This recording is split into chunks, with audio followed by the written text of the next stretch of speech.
this episode, we're going to focus on third parties, because privacy programs can be beautifully designed on paper and still fail when data flows out to vendors, partners, and service providers that the organization does not fully control.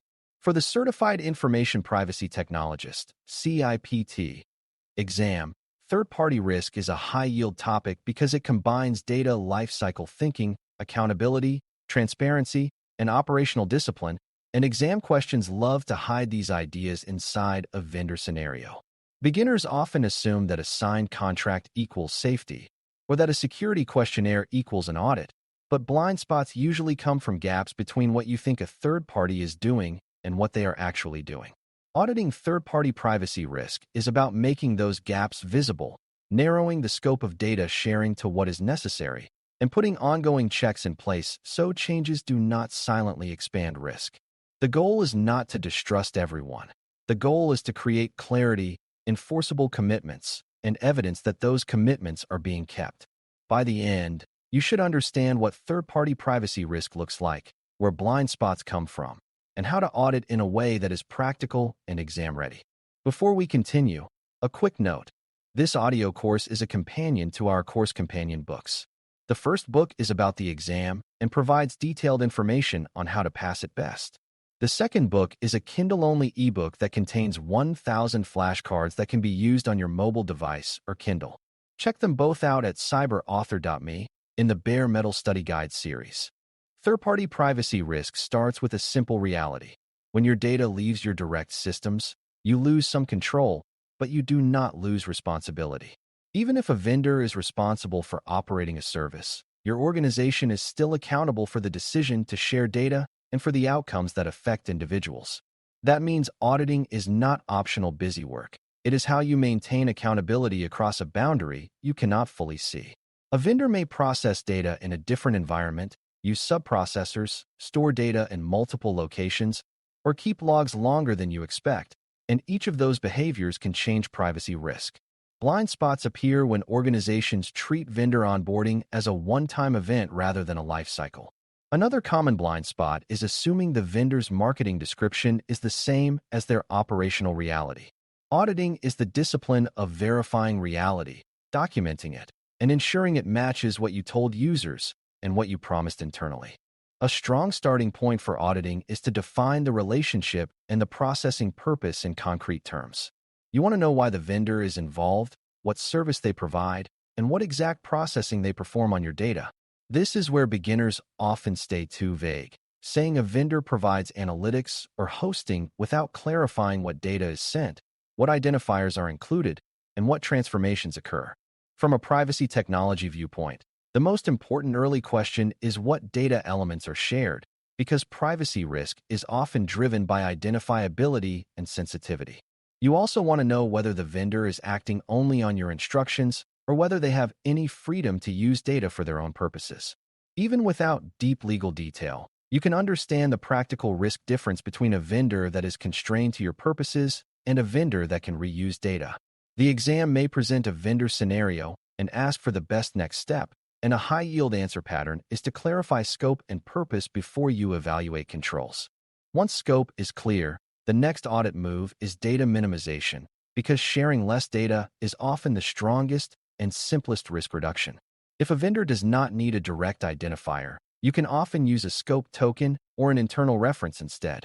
If a vendor needs aggregate metrics, you can often avoid sending raw event streams that include individual behaviors. If a vendor needs to process a category of data, you can often limit the fields, limit the frequency, or limit the retention window. This is a practical engineering move as much as a governance move, because it changes what the vendor can see and what the vendor could expose if something goes wrong. Blind spots shrink when scope is narrow, because there are fewer unknowns and fewer pathways for unexpected reuse. On the exam, if you see an option that reduces shared data to only what is needed, it is often a strong choice when the scenario involves unnecessary exposure. Minimization also supports transparency, because it is easier to accurately describe sharing when sharing is limited and well-defined. Another major blind spot is misunderstanding the vendor's role in data flow, especially when multiple systems are involved. Vendors may receive data directly from your product, from your data warehouse, from logs, or from an integration layer, and each route can carry different data elements and different control points. An audit should identify all ingress points and egress points, meaning how data enters the vendor's environment and where it may leave or be copied. If you only evaluate the primary integration and ignore secondary flows, you can miss significant sharing. A common example is sending pseudonymous data to a vendor but including a stable identifier that allows linkage over time, which can effectively recreate identifiability. Another example is sending user events to a vendor for a narrow purpose, but allowing broad access within your organization that causes additional sharing or exports. The audit goal is to map the full path, not just the intended path. Exam questions often hint at these secondary flows, and recognizing them is how you avoid blind spots. Auditing also means evaluating the vendor's ability to support your privacy obligations, especially around lifecycle controls and user rights. If your organization must delete data after a retention period or in response to a user request, the vendor must be able to delete or delink data in a way that is meaningful. If you need to provide access or portability, you need to know whether data stored by the vendor is part of what you must retrieve. If you promise users they can opt out of certain processing, the vendor must have a way to receive and honor those preference signals. Blind spots happen when organizations assume the vendor can do these things without verifying, or when the vendor can do them only partially, such as deleting from one system but not from backups or logs. A practical audit asks what mechanisms exist, what timelines apply, and what evidence the vendor can provide. This is not about micromanaging the vendor's architecture. It is about confirming that your promises are operationally possible. On the exam, answers that consider lifecycle and rights tend to be stronger than answers that focus only on initial onboarding. Security controls matter in third-party privacy risk because exposure events often become privacy harms, but the audit lens should keep the focus on protecting personal data in context. You want to evaluate access control, encryption, logging, monitoring, incident response, and segregation of customer data. You also want to know how the vendor handles internal access, like whether staff access is controlled and recorded, and whether there are approvals for sensitive access. Another important factor is how the vendor manages vulnerabilities and patches, because outdated systems can create avoidable risk. However, a privacy-focused audit also considers whether the vendor collects more data than necessary, retains data too long, or uses data in ways that go beyond your purpose. Security controls can be strong while privacy practices are weak, such as when data is well protected but used for broad analytics unrelated to your relationship. The exam can test this by offering security-heavy options that do not address purpose or minimization, and the better answer is often the one that aligns both security and privacy constraints. Contracts and written commitments are part of third-party auditing, but beginners should understand the practical reason they matter. Contracts create enforceable boundaries and audit rights that let you verify behavior over time. A contract can define what data is processed, for what purposes, for how long, what subprocessors are allowed, what incident notification timelines apply, and what support exists for deletion or access requests. It can also require the vendor to maintain certain controls and to provide evidence through reports, attestations, or audit cooperation. Blind spots happen when contracts are vague, when they allow broad use, or when they do not address key lifecycle obligations. Another blind spot is assuming that a contract clause automatically means the vendor behaves that way, which is why auditing includes verification. On the exam, if a scenario shows uncertainty about what the vendor can do or what they are allowed to do, an answer that tightens contractual scope and ensures auditability is usually stronger than an answer that only asks the vendor to behave better informally. Subprocessors are a classic blind spot because they extend the data chain beyond the vendor you chose. A vendor may rely on infrastructure providers, analytics partners, support tools, or regional service providers, and data may flow to those subprocessors as part of normal operations. Auditing without blind spots means identifying subprocessors, understanding what they do, and ensuring the same limitations and safeguards apply throughout the chain. This includes knowing whether subprocessors can change over time and how you will be notified of changes. It also includes understanding where data is stored and processed geographically, not as a trivia exercise, but because location can affect legal obligations and risk exposure. The practical audit question is whether the organization can maintain transparency and control when the chain expands. On the exam, if an answer choice includes monitoring and approval around subprocessor changes, it often reflects mature third-party oversight. Ongoing monitoring is where many third-party programs break down, because it is easy to do a thorough onboarding review and then forget about the vendor for years. Privacy risk changes when your own product changes, when the vendor changes their service, when new data fields are added, or when new integration points are created.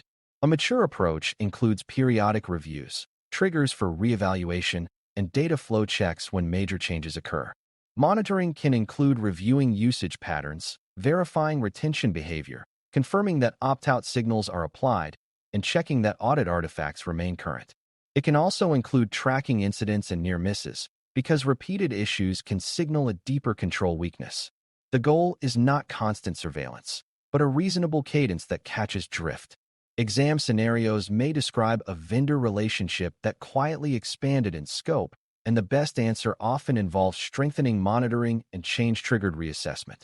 A common pitfall is to audit only the vendor's stated controls and ignore your own integration design, because your design choices can create third-party risk even when the vendor is well managed. If you send too much data, include unnecessary identifiers, or fail to propagate user preferences, you create privacy risk at the boundary. If you do not maintain clear internal ownership of the vendor relationship, you can miss changes because no one is accountable for overseeing them. If you do not update notices when vendor sharing changes, you create transparency risk even if the vendor is behaving responsibly. Auditing without blind spots means treating third-party risk as shared. The vendor must have controls, but you must also design your use of the vendor in a way that is limited, controlled, and monitorable. The exam tends to reward answers that include both sides of this equation, because that reflects realistic privacy technology practice. To make this practical and repeatable, you can approach third-party auditing as a sequence of questions you can run mentally in any scenario. Start with purpose and scope, meaning what service is being provided and what exact data elements are shared. Then map data flows, including secondary routes like logs and analytics, so you do not miss hidden paths.